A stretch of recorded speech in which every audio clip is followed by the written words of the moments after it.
सालों पहले पीतल नगर में किशन नाम का एक किसान रहता था। वह गांव के एक जमींदार के खेत पर काम करके किसी तरह अपना घर चला रहा था। पहले किशन के भी खेत थे, लेकिन उसके पिता के बीमार होने के कारण उसे अपने सारे खेत बेचने पड़े। मजदूरी में मिलने वाले पैसों से पिता का इलाज कराना और घर का खर्च चलाना मुश्किल हो रहा था। वो हर दिन सोचता कि कैसे घर की स्थिति को बेहतर किया जाए।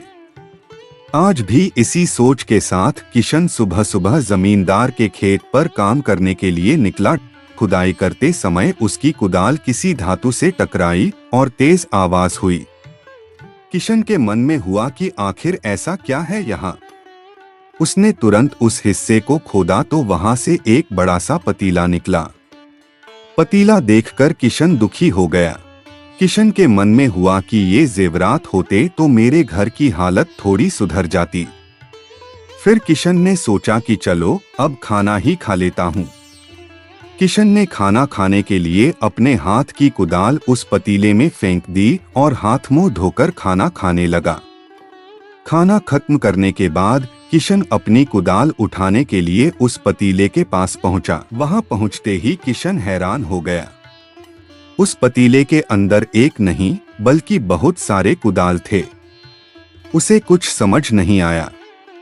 तभी उसने अपने पास रखी एक टोकरी को भी उस पतीले में फेंक दिया। वो एक टोकरी भी पतीले के अंदर जाते ही बहुत सारी हो गईं। ये सब देखकर किशन खुश हो गया और उस जादुई पतीले को अपने साथ घर लेकर चला आया। वो हर दिन उस बर्तन में अपने कुछ औजार डालता और जब वो ज्यादा हो जाते तब उन्हें बाजार जाकर बेच आता। ऐसा करते करते किशन के घर की हालत सुधरने लगी। उसने इस तरह से बहुत पैसा कमाया और अपने पिता का इलाज भी करवा लिया।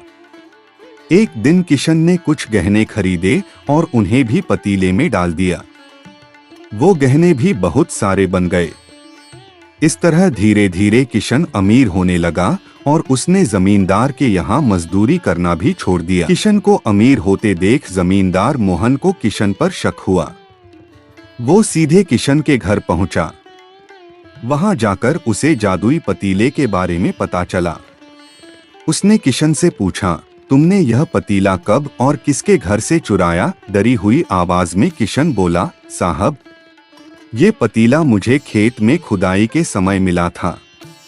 मैंने किसी के घर चोरी नहीं की है। खेत में खुदाई की बात सुनते ही जमींदार ने कहा, यह पतीला जब मेरे खेत से मिला तो यह मेरा हुआ। किशन ने जादुई पतीला न लेकर जाने की बहुत मिन्नतें की, लेकिन जमींदार मोहन ने उसकी एक नहीं सुनी। वो जबरदस्ती अपने साथ वो जादुई पतीला लेकर चला गया। जमींदार ने भी किशन की ही तरह उसमें सामान डालकर उन्हें बढ़ाना शुरू किया। एक दिन जमींदार ने अपने घर में मौजूद सारे गहने एक एक करके उस पतीले में डाल दिए और रातों रात बहुत अमीर हो गया। एकदम से जमींदार के अमीर होने की खबर पीतल नगर के राजा तक पहुंच गई। पता लगाने पर राजा को भी जादुई पतीले की जानकारी मिली।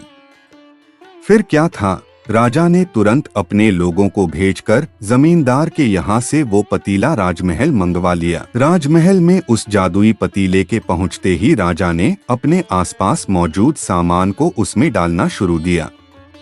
सामान को बढ़ता देखकर राजा दंग रह गया। होते होते आखिर में राजा खुद उस पतीले के अंदर चला गया।